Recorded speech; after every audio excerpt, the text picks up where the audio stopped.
Hi, how you going? So I've recently come to the realization that almost every hobby that exists is actually two hobbies. First, there's the hobby itself, the doing, the enjoying, the reason we got into the hobby in the first place. The thing that we looked at and said, that looks fun, I might try that.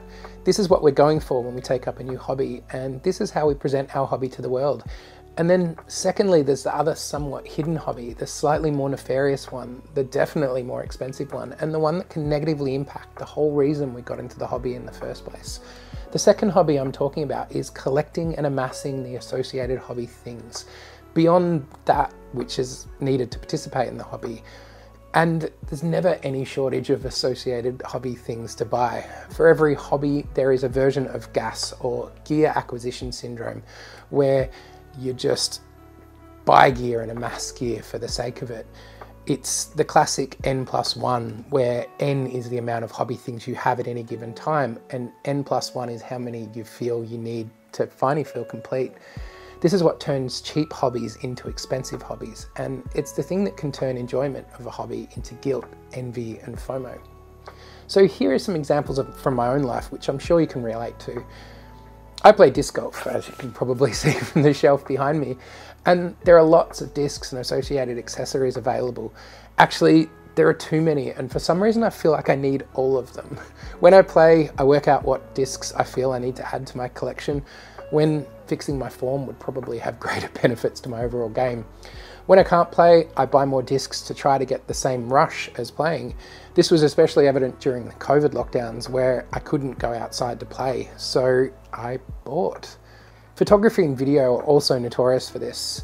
New cameras, new gear, upgrades, lenses, drones, gimbals, etc., all to do something that my phone could probably do perfectly adequately, and the gear that I already own can definitely do as well as my skills can actually do anyway. So this is also something that board game fans are probably quite aware of, especially with the costs associated, but they are an even more glaring example when you consider that the opportunities to play board games are not as frequent as most board gamers would like. So you end up with shelves full of games, some or maybe many which has never actually been played. From my life, music gear is also the same. There's guitars, pedals, amps, microphones, cables, again it's etc. And this hidden second hobby can have the effect of making your actual hobby more stressful.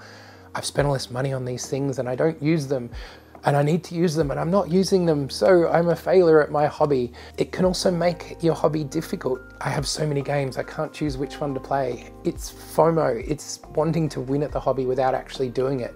It's trying to make something better with the least amount of effort.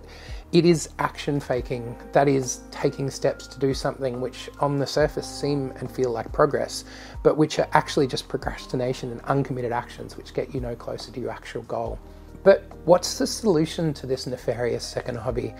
It seems simple that if you buy less or use that which you've already got, then that would solve the problem. And that is the actual solution, but it's not as easy as it seems, because you think that that next purchase is the one that's going to advance your hobby to the next level that you feel you need to be to actually enjoy it as much as you feel you should, that the next purchase will help you break through some invisible and probably imaginary barrier.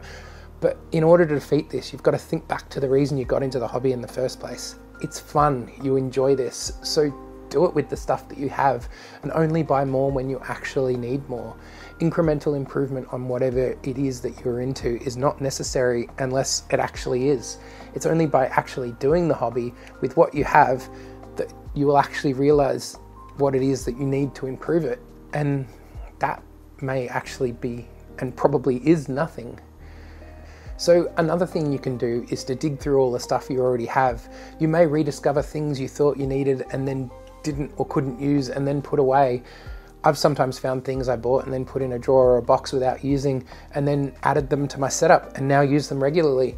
This rediscovery is how I found my favorite disc golf driver recently, after it had been sitting on the shelf unthrown for a year. With video gear, my solution to buying more was to look at why I was buying more and why I felt like I needed more. And I worked out that I felt like it was the gear holding me back from properly starting to make videos. The buying was pretty much entirely action faking. So instead of buying more or a new camera, I just started making videos with the gear I already had, and it turned out I had mostly what I needed. Over time, I worked out what gear was subpar or where the gaps in my kit were, and I dealt with those, and now I only occasionally buy gear I no longer need. With board games, in order to get over this, we started playing the games we have, worked out what genres we liked, trimmed the collection down a bit, and thoroughly researched games before buying any more to make sure they fitted with the genres and playstyles we like. Now we play more games, and the new ones we buy fit our collection and our playstyle much better. And finally, with disc golf, I know I can only carry a certain amount of discs with me on any round, so there's no need to buy more. And I have to try to resist buying the new and exciting discs that come out just to have them and just to throw them a few times and put them on the shelf.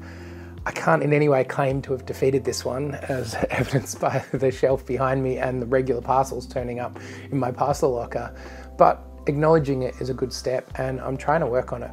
I think the most important thing is to just think about what it is that you actually want out of the new shiny thing in your shopping cart, and whether the cost is worth it for your hobby.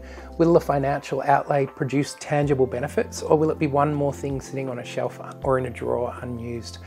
Are you just buying it because it is new, or because your favorite YouTuber reviewed it, or because of FOMO, or is it an actual need that will advance your hobby? And also, it is okay to buy frivolous things sometimes. Your money is your money, and your hobby is your hobby, and if you want the newest and best and brightest, then get them.